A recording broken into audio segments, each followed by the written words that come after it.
i-update natin ang ating pipino. Meron na silang bulaklak. Ayan din ang isa natin. Ang bulaklak na rin. Meron din doon. Meron din tayong tinanim dyan. Pangilan-ilan. So medyo madami ngayon ang pipino natin. Scattered lang nga. May mga bulaklak na sila.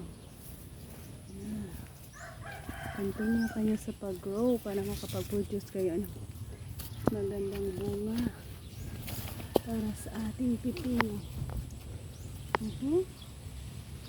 Ayan. Ayan din dito. Oh, ay! Putol. Sayang. Hindi natin na-guide. Meron na palang bunga.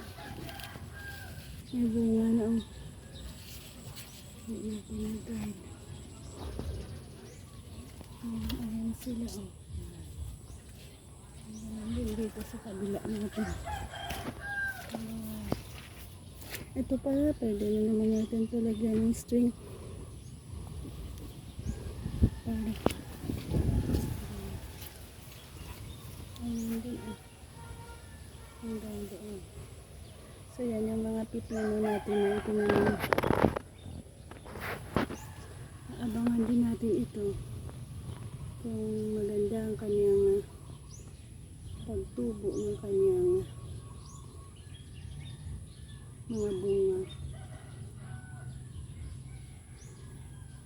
Kailangan na pala natin lagyan ng string. Ito ang bilis lang nila.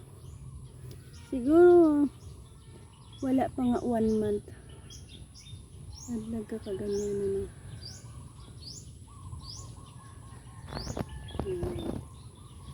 Ang ganda.